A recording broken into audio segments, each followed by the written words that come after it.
Bienvenidos a un nuevo video tutorial de química biológica. En esta oportunidad vamos a estudiar a los catalizadores biológicos denominados enzimas. Las enzimas son moléculas que en realidad no participan en una reacción química, es decir, no son ni reactivos ni son productos, pero cuando están presentes en una reacción química aumentan notablemente la velocidad de reacción. Y es así que la mayoría de las reacciones químicas que ocurren en una célula viva tienen lugar únicamente gracias a la presencia de estas enzimas. Hay reacciones que efectivamente son tan complicadas que si no estuvieran las enzimas no podrían llevarse a cabo. La mayoría de las enzimas son específicas, es decir, si uno las compara con un catalizador inorgánico, un metal como puede ser el platino o el paladio, estos catalizadores no son específicos, pueden catalizar una reacción de deshidrogenación o pueden catalizar una reacción de reducción o de oxidación, etc. En cualquier reacción el mismo catalizador, ¿no? En cambio las enzimas tienen una determinada especificidad, ¿sí? O son muy específicas o son medianamente específicas, pero tienen una especificidad asociada. Decimos que la mayoría son proteínas, no todas, porque como vimos en el proceso de eliminación de intrones, cuando el RNA nuclear heterogéneo está madurando hacia un ARN maduro, habíamos visto que existían pequeñas moléculas de RNAs, los SNRPs, que eran nucleares y pequeños, que se colocaban al inicio y al final de cada intrón, hacían un loop en el ARN mensajero y de esa manera se eliminaban los intrones, ¿no? Es un proceso denominado splicing. Entonces, en definitiva, allí estas moléculas de RNA estaban catalizando la reacción de splicing, de maduración, y no son proteínas, ¿no? La sustancia blanco sobre la cual actúan las enzimas se denomina sustrato. Y cada enzima cataliza un solo tipo de reacción, actúan sobre un único sustrato o bien pueden actuar sobre una familia de ellos, ¿sí? Entonces podemos tener una especificidad única o bien una especificidad acotada a una familia de compuestos. Existen distintos grados de especificidad. Como les decía, hoy tenemos las muy específicas, como las sacarasas, por ejemplo, que rompen las uniones beta-glicosídicas de las sacarosas. Entonces, estas enzimas desdoblan únicamente sacarosa y actúan específicamente sobre ellas. Pero tenemos el caso de las enzimas digestivas, por ejemplo, como la quimotripsina.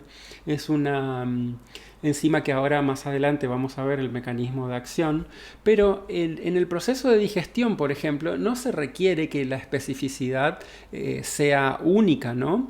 Porque si no deberíamos tener una enzima para desdoblar cada proteína que ingerimos. Entonces tenemos estas enzimas que tienen una especificidad un poco más amplia, son poco específicas, y entonces esta, por ejemplo, rompe los enlaces amida de determinadas proteínas. No rompe cualquier enlace amida, sino que vamos a ver que rompe después de una fenilalanina, por ejemplo, y degrada entonces cualquier proteína que básicamente tenga fenilalanina en su composición. Yendo más hacia el mecanismo de acción de una enzima, acá tenemos una enzima que va a actuar sobre un sustrato. Entonces podemos decir que antes de la catálisis tenemos a la enzima por un lado, al sustrato por otro. Cuando la enzima actúa sobre el sustrato se forma lo que denominamos un complejo enzima-sustrato y finalmente la reacción evoluciona hacia los productos y la enzima por un lado. Si uno simplifica de estos términos la enzima acá, acá y acá, entonces lo único que obtiene es que el sustrato se convierte en un producto, ¿no? Entonces, es por eso que decimos que la enzima en realidad no participa de la reacción, no es ni un producto ni es un reactivo. Cuando va a actuar la enzima sobre el sustrato se acomoda en lo que denominamos centro activo de la enzima, que a su vez este centro activo tiene dos sitios. Un sitio catalítico, que es el sitio responsable específicamente de la catálisis, y un sitio que denominamos sitio de unión, que es el sitio en donde el sustrato se acomoda en la enzima y con 1 o 2 puntos de fijación la enzima acomoda el sustrato en el centro activo.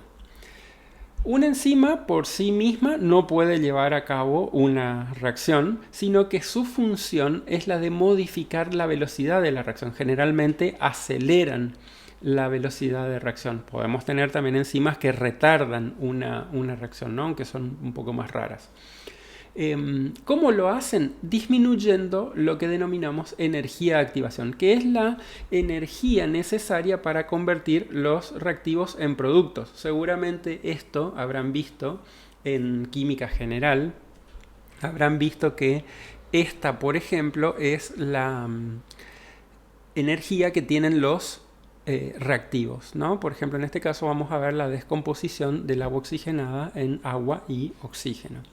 Entonces, para que esta reacción se lleve a cabo, los átomos del agua oxigenada tienen que reacomodarse en los enlaces que están uniendo a los átomos en esta molécula, se tienen que romper, otros enlaces nuevos se tienen que formar, y entonces para poder llegar a este estado final, los átomos tienen que pasar por lo que denominamos un estado de transición, que en definitiva es un estado intermedio en donde los reactivos van perdiendo identidad y las reagrupaciones de átomos que ocurren acá van a generar una identidad nueva que es la de los productos, ¿no? Entonces, para que los átomos lleguen a este estado de transición en donde se rompen enlaces y se forman otros nuevos, estos reactivos tienen que absorber energía del medio y con esa energía que absorben van rompiendo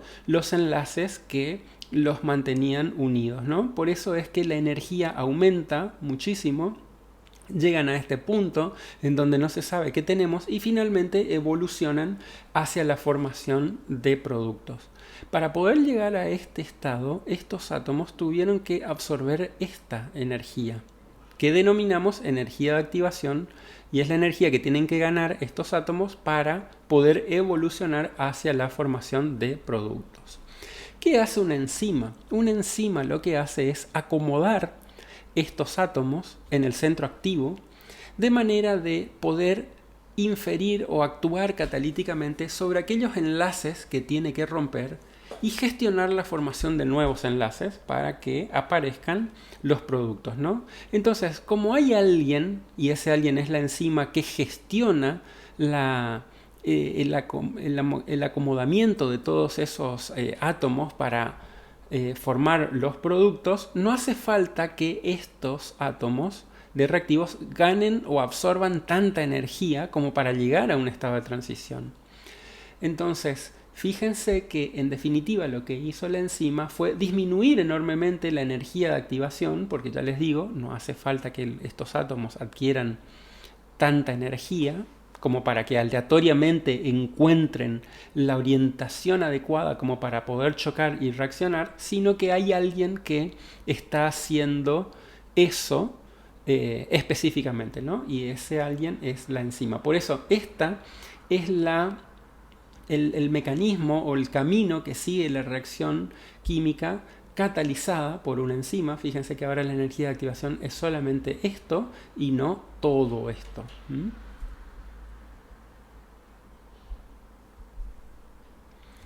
Entonces decimos que las enzimas son catalizadores especialmente eficaces, ya que disminuyen la energía de activación aún más que los catalizadores inorgánicos. Y si vemos algunos ejemplos como el que estábamos analizando recién de la descomposición del agua oxigenada, si esta reacción no tiene ningún catalizador, la energía de activación es de 18 kilocalorías por mol.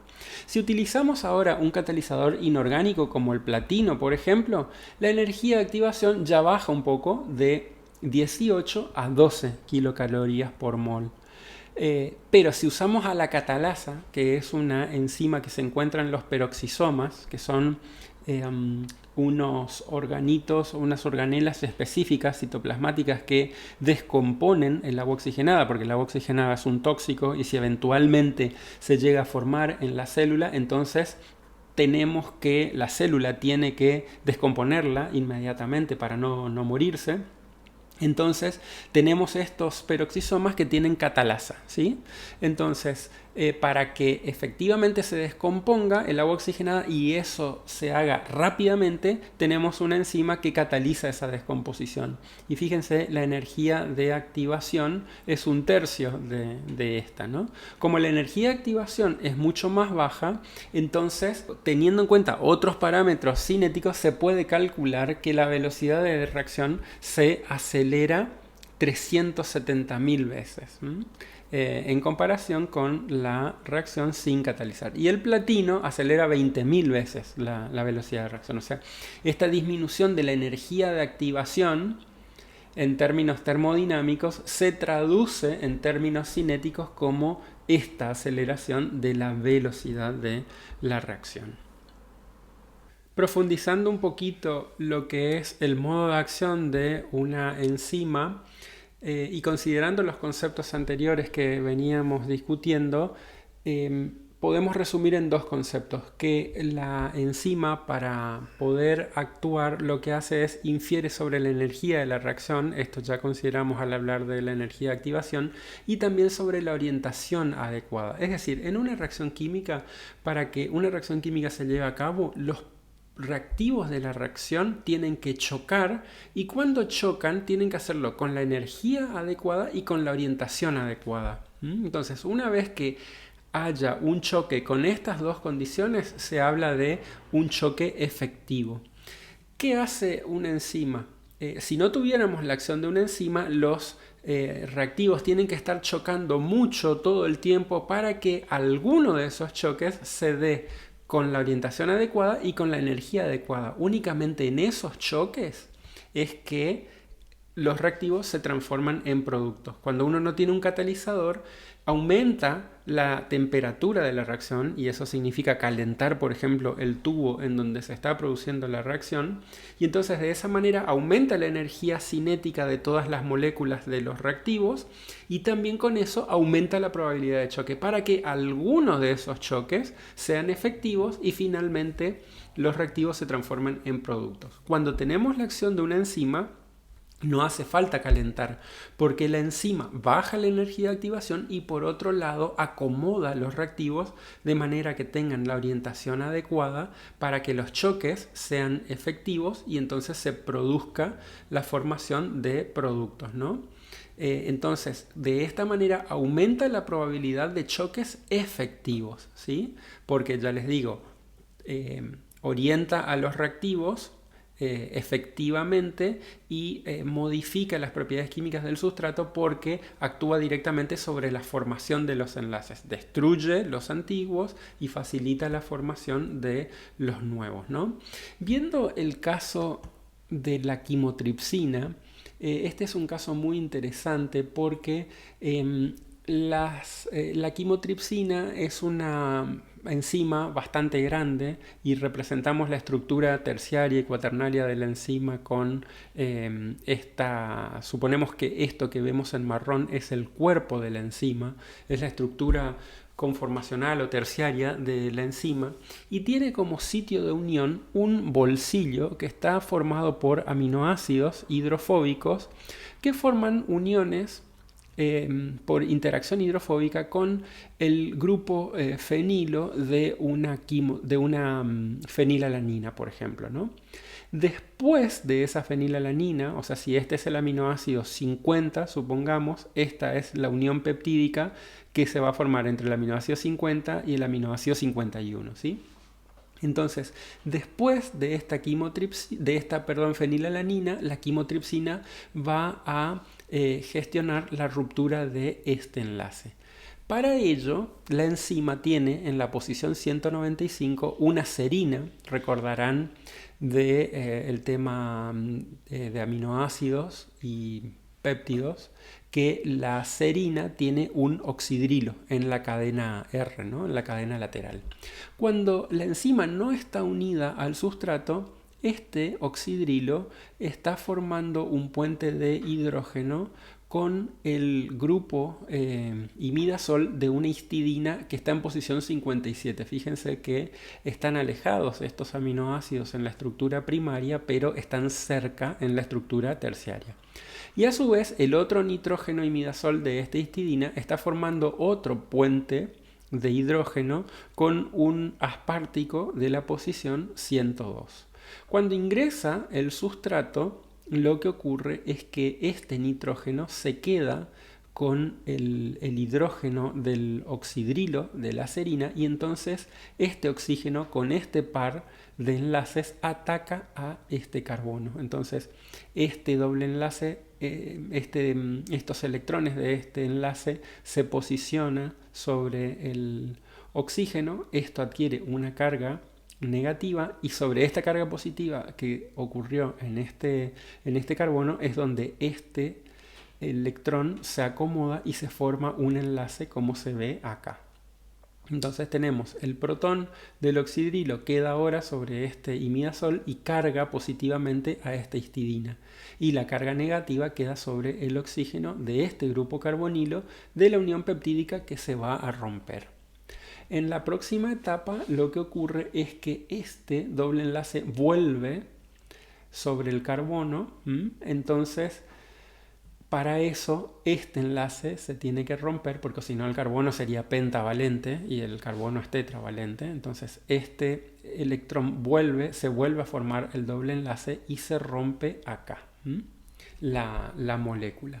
O sea que esta primer mitad de la proteína que se estaba hidrolizando queda unida al sitio catalítico de la enzima, a esta serina, y este nitrógeno que estaba unido en principio queda libre, y esta segunda mitad de la proteína queda libre solo interaccionando por un puente de hidrógeno con la histidina 57, ¿no?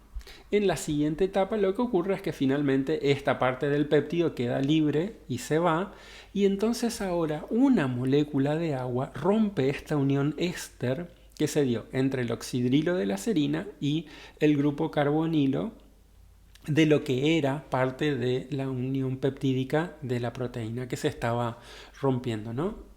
Entonces esta molécula de agua primeramente se acomoda, toma el puente de hidrógeno que antes estaba ocupado por la segunda mitad de la proteína, y entonces de esa manera los electrones de este oxígeno en la molécula de agua quedan disponibles como para producir un ataque en este carbono y finalmente romper esta unión. Entonces el protón queda unido al grupo imidazol, este oxidrilo es el que ataca acá, se forma el grupo carboxilo.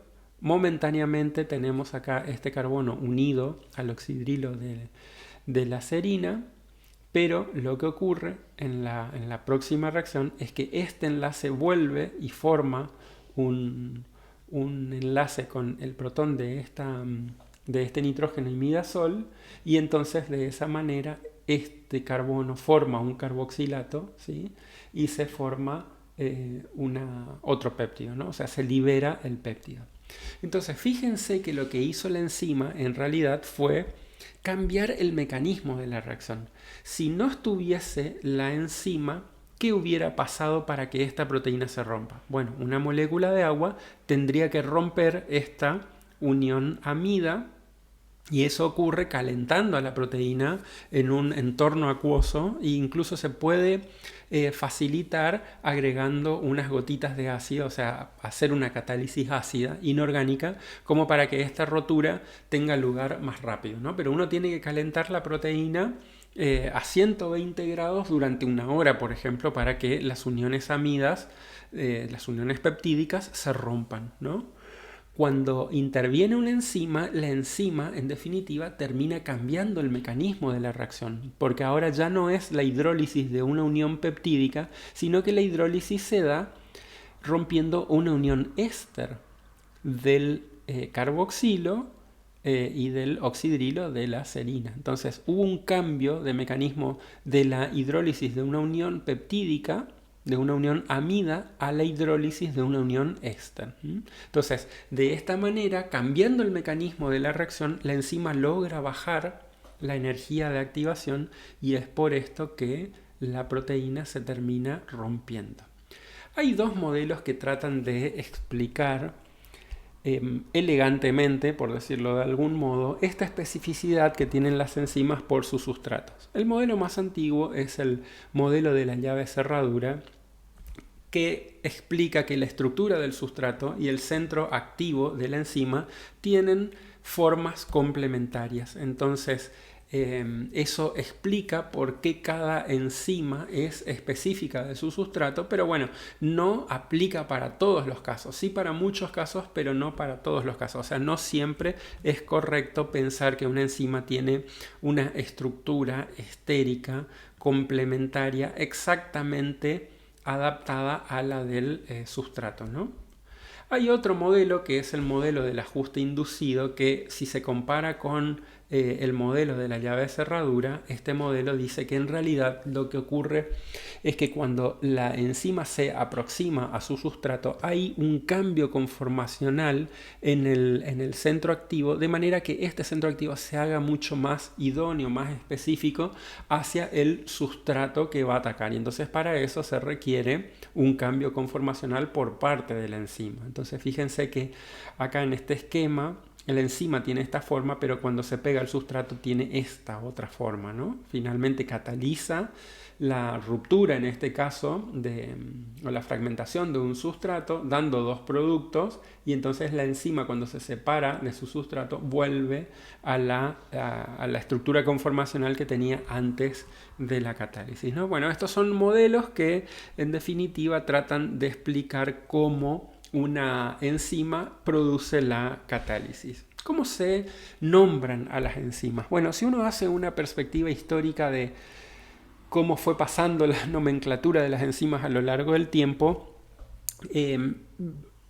cada enzima se nombraba en principio de acuerdo al descubridor que trabajaba con esa enzima. Entonces, por ejemplo, una de las primeras enzimas que se descubrió fue la citrato sintasa. La descubrió un español, Severo Ochoa, uno de los primeros premios Nobel bioquímicos de España. Y entonces la enzima Ochoa era la enzima condensante, la enzima citrato sintasa, ¿no? O la tripsina, por ejemplo, prima hermana de la enzima que recién estábamos comentando, la quimotripsina, fue descubierta por Kuhn sobre fines del siglo XIX, y bueno, tenía un nombre particular, ¿no? Pero ¿qué pasaba? Que a medida que se fueron caracterizando las enzimas, cada descubridor le ponía su nombre a la enzima y entonces era casi imposible memorizar qué enzima se correspondía con qué acción catalítica teniendo en cuenta un nombre particular.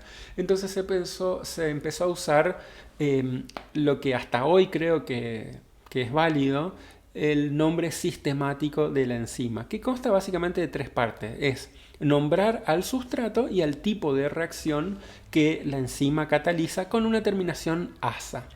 Y este nombre es muy útil porque, en definitiva, el nombre de la enzima dice lo que hace la enzima. Por ejemplo, la glucofosfoisomerasa, bueno, el nombre ya te está diciendo lo que hace la enzima. Isomeriza glucosa fosfato. ¿En qué la transforma? En fructosa 6-fosfato.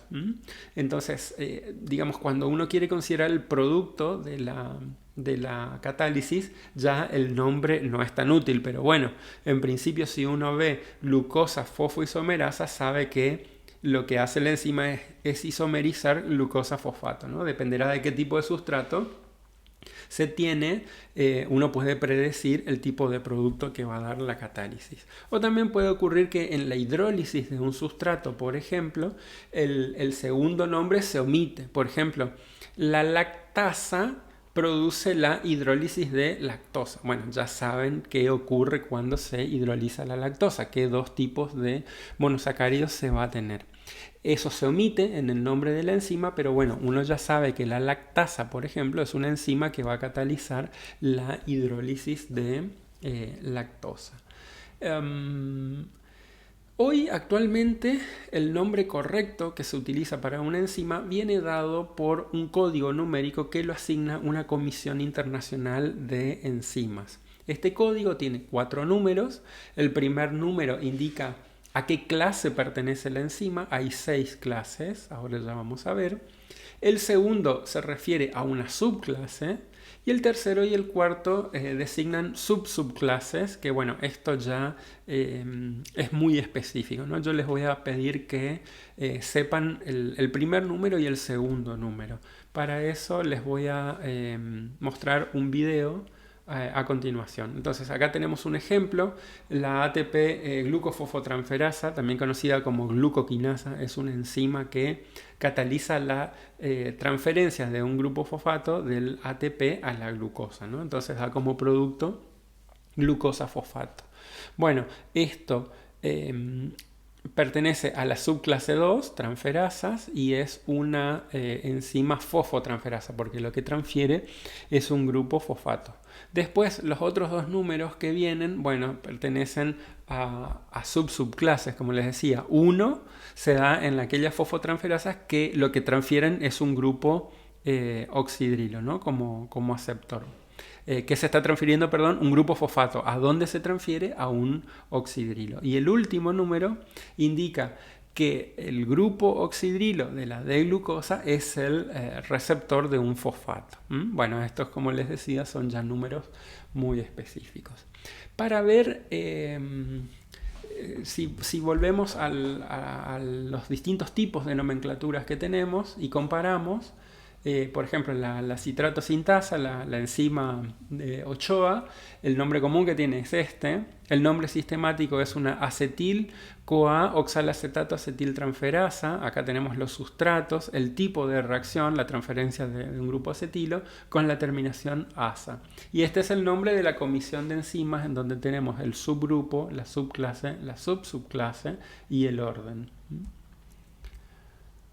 Bueno, como les decía, este video quiero que lo visualicen, pueden hacer clic a partir del PDF de esta presentación y entonces miran en YouTube este video que está muy sintético acerca de cuáles son las clases, o sea, cómo se clasifican las enzimas.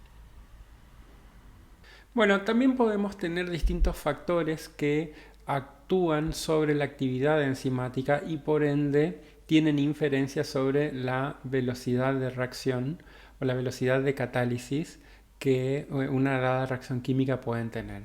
Y estas variables más importantes son la concentración de sustratos. En general, cuando aumenta la concentración de sustratos, aumenta la acción catalítica de la enzima, el pH, la temperatura o bien la presencia de inhibidores que pueden estar trabajando sobre la enzima.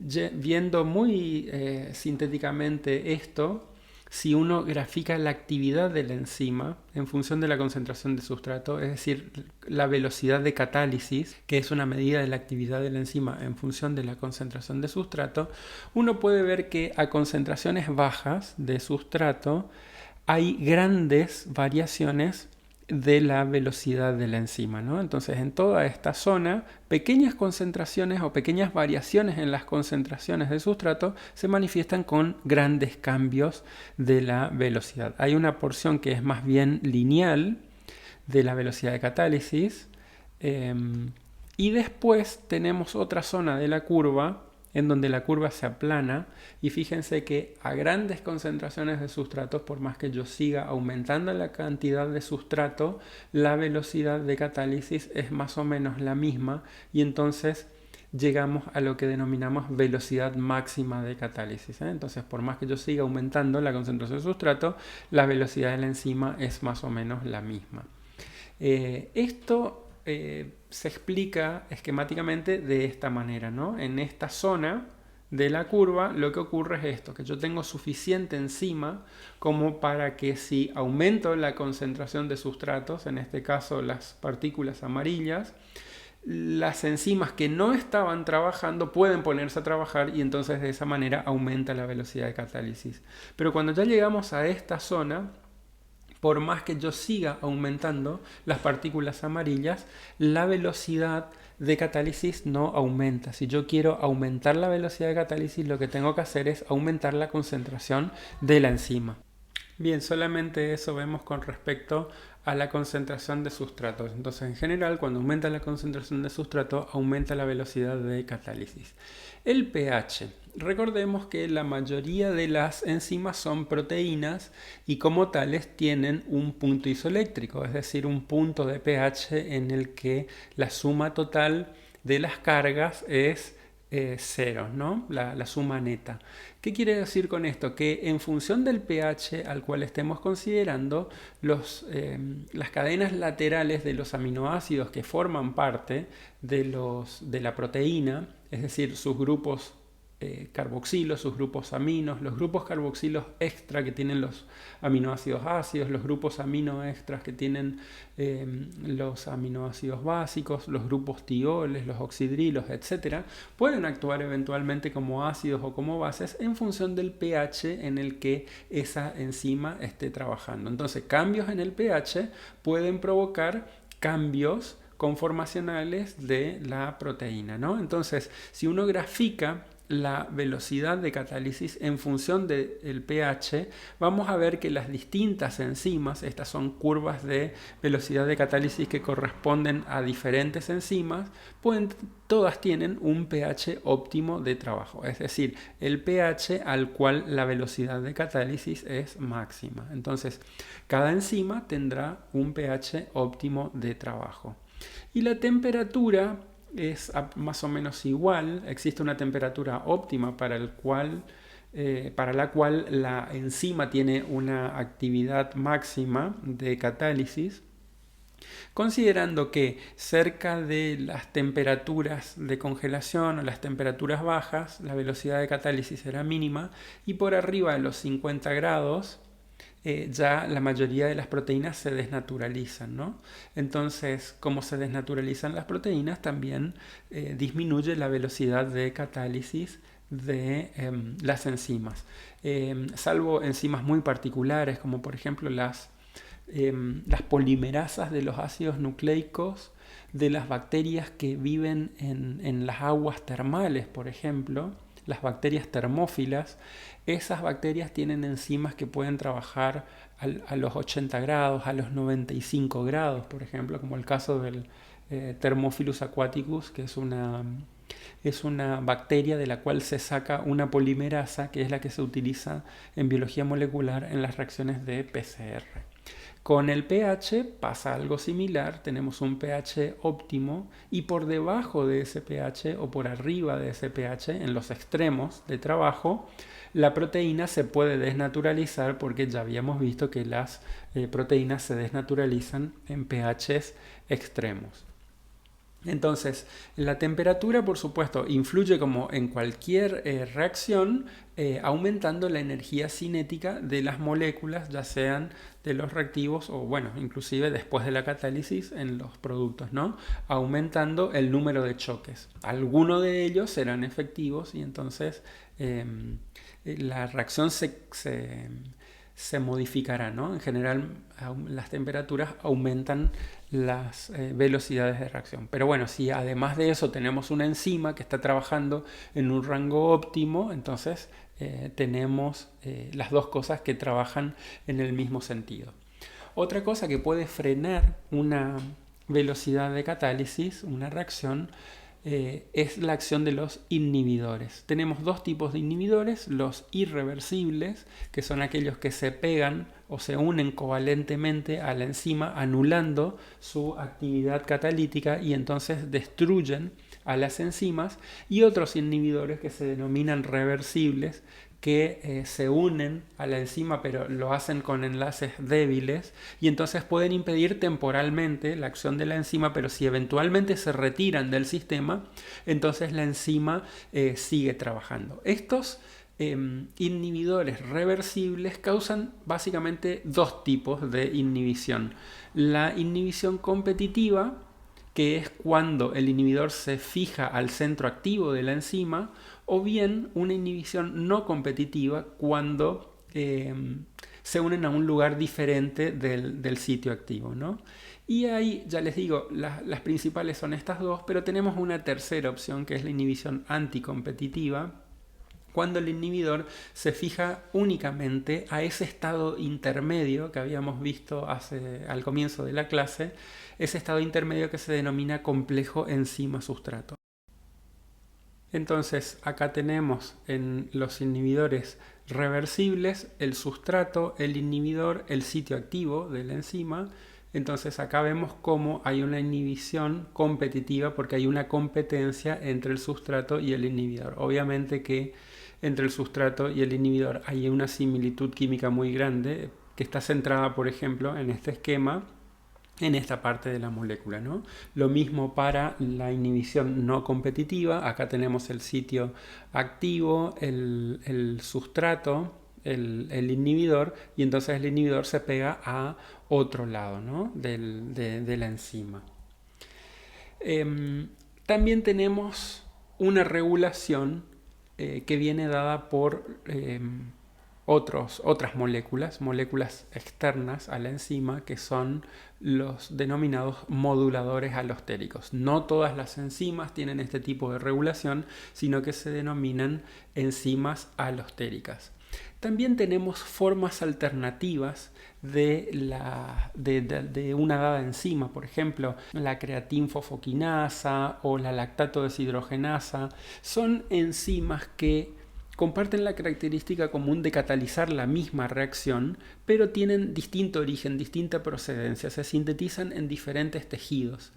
A esas enzimas llamamos isoenzimas. Entonces, catalizan la misma reacción química, pero tienen alguna pequeña diferencia en su estructura que hace que la enzima tenga propiedades catalíticas un tanto distintas en función del lugar a donde tengan que catalizar esa enzima, ¿no? No es, por ejemplo, una enzima como la creatinquinasa, no es lo mismo una enzima creatinquinasa del músculo cardíaco a una creatinquinasa del músculo esquelético, ¿no? Entonces, catalizan la misma reacción, pero con alguna pequeña diferencia. Y estas isoenzimas son muy útiles desde un punto de vista biomédico, porque tienen una aplicación clínica interesante. Por ejemplo, estas enzimas que son pueden ser citoplasmáticas, pueden ser mitocondriales, pero lo interesante es que no están en el plasma de un paciente, por ejemplo. Entonces, si eventualmente el bioquímico dosa o encuentra la presencia de estas enzimas en el plasma, ¿qué estaría indicando eso? Estaría indicando que hay una destrucción celular, una destrucción tisular en algún lado. Entonces, por ejemplo, se utilizan para el diagnóstico de infarto agudo de miocardio, por ejemplo, encontrar LDH o CK aumentadas en el suero de un paciente. También tenemos que la actividad enzimática se regula por modificación covalente. Entonces tenemos algunas enzimas que, por ejemplo, se fosforilan y pueden aumentar su actividad catalítica o pueden disminuir su actividad catalítica por fosforilación. Entonces acá tenemos un esquema en donde la enzima tiene una regulación alostérica. Entonces tenemos un determinado sitio activo, que puede ser este, y un determinado sitio para la modulación alostérica. Entonces una molécula diferente a la enzima puede pegarse al sitio de modulación alostérica, la enzima cambiar de estado conformacional y entonces ahí volverse activa, por ejemplo, o viceversa, inactivarse con la acción del modulador alostérico. Ya les digo, no son todas las enzimas, sino que tienen que ser enzimas que se denominan alostéricas. Entonces ahí tenemos una forma activa en donde este es el centro de regulación alostérica y este es el sitio activo que va a fijar un sustrato. Entonces la enzima, por ejemplo, en este caso es inactiva, pero cuando se le pega es activa, pero cuando se le pega un modulador alostérico negativo, que sería un inhibidor alostérico, entonces la enzima cambia a su forma inactiva. O lo opuesto con un modulador alostérico positivo.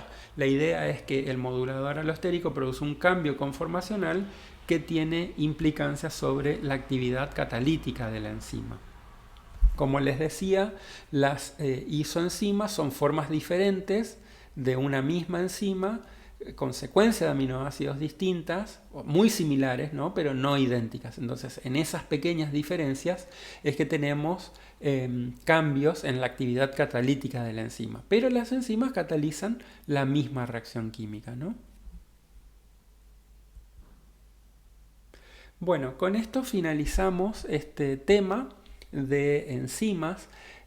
Hay una segunda mitad de este tema que corresponde a vitaminas y coenzimas, que son sustancias que generalmente actúan como complementos de la actividad catalítica y lo vamos a ver a continuación. Por lo pronto me despido y será hasta un próximo encuentro en estos videotutoriales de química biológica.